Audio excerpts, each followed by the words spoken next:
Hey everyone, and welcome to this explainer. Before we jump in, I want you to think about something for a second. How much of your actual day-to-day life is completely digital right now? I mean, really think about it. Your banking apps, your family photos, your private text conversations, your school or work documents, it's all sitting right there, just behind a piece of glass in your pocket. Today, we're talking about something that affects absolutely every single one of us navigating this modern reality. We're diving into online threats and cyberattack protection. Now look, my goal today is definitely not to overwhelm you with a bunch of boring, highly technical jargon. Honestly, it's the exact opposite. It's to empower you. We are going to break down exactly how you can keep yourself, your data, and your devices completely safe in your everyday digital life. Because whether you're logging into online classes, checking a digital wallet, or, just aimlessly scrolling through social media, understanding the landscape of digital threats, it's just no longer optional. It is absolutely essential. Consider this explainer your ultimate guide to securing that digital footprint. So, let's get into it. Okay, let's dive into this. Here's our quick roadmap for today. First, safe or risky. Then, identifying online threats. 3, the real-world impact. 4, your digital defense playbook. And we'll wrap it up with 5, 3 steps to safety. Let's hit the ground running. All right, starting with Section 1, safe or risky. We're going to do a little test of your digital instincts. So it's time to put on your digital detective hats for a minute. I want you to just gauge your immediate gut reaction to 3 very common scenarios that happen all the time. Number 1, receiving a suspicious link out of nowhere from a totally unknown number. Number 2, being tagged in a really rude or aggressive social media post. And number 3, getting an urgent message saying you've won a massive, completely fake prize. Now, be honest, have you ever received a suspicious message or link like this? Yeah, I bet you have. I mean, we all see these on a weekly, sometimes literally daily basis. But here is the absolutely critical insight you need to understand. Hackers, well, they actually hack human emotion way before they ever try to hack a piece of software. Think about it for a second. That unknown link, it creates a false sense of urgency. You're like, wait, what's this? The rude post, that sparks immediate anger, right? Defensiveness. And the fake prize, that triggers our innate greed or excitement.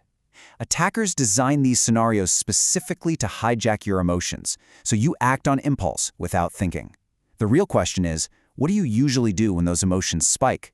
Because your immediate reaction in that split second dictates everything.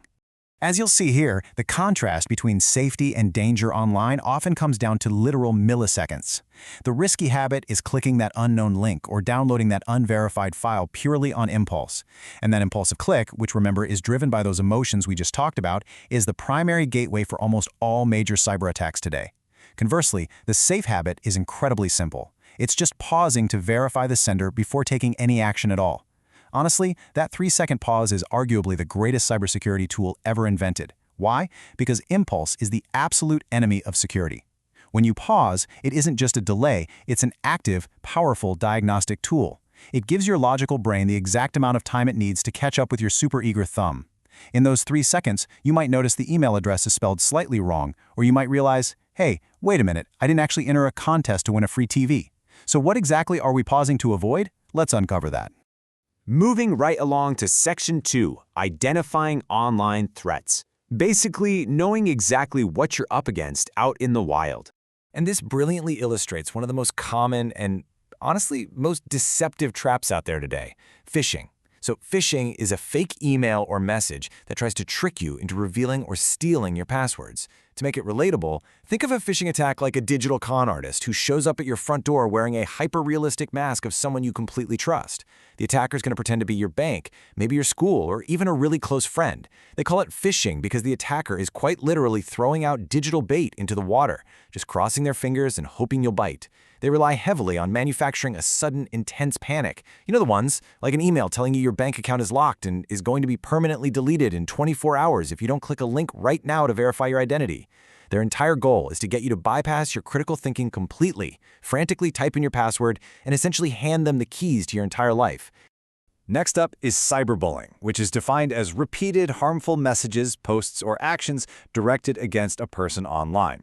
Now, to truly understand the weight of this threat, we have to contrast it with traditional bullying. Back in the day, a bully was pretty much confined to the schoolyard or maybe the workplace. When you went home, shut the door, you were safe. But because our smart devices are literally always with us, cyberbullying actively follows the victim right into their bedroom. It makes it a relentless 24/7 threat. You can't just walk away from it. And what makes this so uniquely devastating is that it doesn't target a device's hardware at all. It's not trying to break your phone. It actively targets the user's emotional and psychological well-being. It brings fear, deep humiliation, and severe stress directly through that glowing screen right in your pocket. Then, of course, we have malware, or a virus. This is a harmful program specifically designed to intentionally damage files, secretly steal your data, or completely corrupt your devices. You remember those risky, impulsive clicks we talked about in the very beginning? Well, malware is the silent attacker just waiting right behind those links. Think of malware kind of like a digital termite. You don't usually see it happening, right? But it silently eats away at the very foundation of your device's operating system. You click a bad link, and without any alarms going off, no flashing red lights, this harmful program just downloads quietly in the background. And before you even know what hit you, your device slows down to an absolute crawl, your personal files are locked up, and your private data is actively being funneled to an attacker who could be halfway across the globe. Now, beyond those core threats, there are several other severe digital dangers that we all must be deeply, deeply vigilant about. First up is the information and privacy breach, which you've probably heard called doxing. Doxing is when someone secretly collects your highly private identifying information, we're talking your home address, your personal phone number, details about your family, and maliciously exposes it to the public internet, basically inviting targeted harassment. It's terrifying. Then we have cyberstalking, which is a massive invasion of privacy where a user is persistently tracked and monitored online by someone else.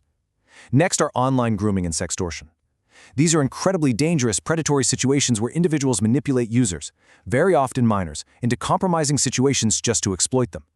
And let me be absolutely 100% clear here. The victims of grooming and sextortion are never, ever at fault. These attackers are highly skilled manipulators, and these situations demand immediate intervention from authorities. We also face exposure to obscene or offensive content out there. And finally, direct account hacking, where someone gains completely unauthorized access to your digital life. Listen, none of these are just mere technical glitches or bad luck. They are targeted, malicious actions that deeply compromise your personal safety. Let's look at Section 3, the real-world impact. We need to talk about what actually happens when things go wrong. Now, what's really interesting about this slide is how it maps everything out. Let's trace the life cycle of these attacks, directly from the threat to the consequence to your immediate defense. Look at the very first row here. Phishing leads directly to stolen passwords and full-blown identity theft. Your defense against that? Verify the sender and simply do not click suspicious links. Period. Moving down, cyberbullying leads to severe emotional stress and fear. The way to protect yourself there is to block the user, save the evidence by taking screenshots, and report it immediately. Now notice the pivot in the next row with malware. Here, the impact is physical, damaged files, or a completely broken device. While malware attacks your hardware, requiring you to avoid unsafe downloads and use a good antivirus, threats like online grooming lead to unsafe contact and real-world exploitation. Grooming and cyberbullying attack your peace of mind and your physical safety, so they require an entirely different kind of defense, strictly not sharing private details and immediately telling a trusted adult. They require human intervention, not just a software update. Finally, account hacking causes a total loss of access and massive data leaks. The ultimate protection against that nightmare is using strong passwords and enabling two-factor authentication. When we step back and really look at the collective fallout of these cyber attacks, the reality is incredibly sobering. We aren't just talking about annoyances. We are looking at stolen passwords, identity theft that can take years to untangle, leaked personal information, irreparably damaged files, severe emotional stress, and very real, very painful financial loss. A compromised account isn't just a minor inconvenience where you have to reset a password and move on with your day. It can literally mean an entirely drained bank account. It can mean a ruined personal or professional reputation. This is exactly why guarding your personal data and securing your devices is absolutely critical for everyone. It is not about protecting a piece of plastic and glass, it's about protecting your livelihood and your well-being, which leads us directly to the solutions. All right, time to shift gears to Section 4, your digital defense playbook. This is all about arming yourself against these threats. Okay, if there is one superstar player in your defense playbook, it is two-factor authentication, commonly known as 2FA. This is a security step that requires your password and a second code, which is usually sent to your mobile phone or an authenticator app just to log in. To really grasp the absolute power of 2FA, I want you to think of your password like a standard door lock on your front house door, right? It keeps most people out, sure, but a determined thief can easily pick it if they try hard enough. Now imagine adding a high-tech biometric deadbolt to that same door where the key magically changes every 30 seconds and only you hold it. That is what 2FA is doing. Even if a hacker halfway across the world manages to guess, steal, or buy your password online, they are stopped dead in their tracks. Why? Because they don't have that secondary, temporary code that is buzzing on the physical phone sitting in your pocket. It is without a doubt the single most powerful tool in your security arsenal. So, the crucial point here is that high-level digital security isn't about knowing how to write complex computer code or being a hacker yourself.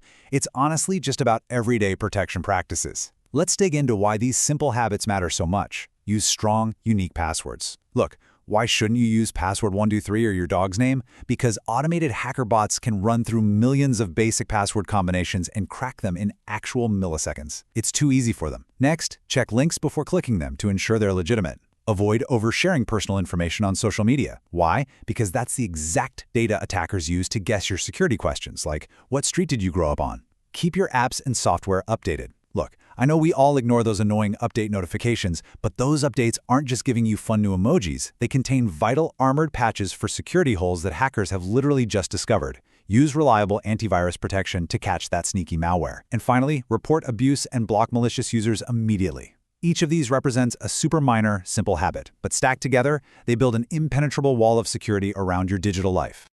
I want to slow down for just a second here and emphasize this next point really heavily.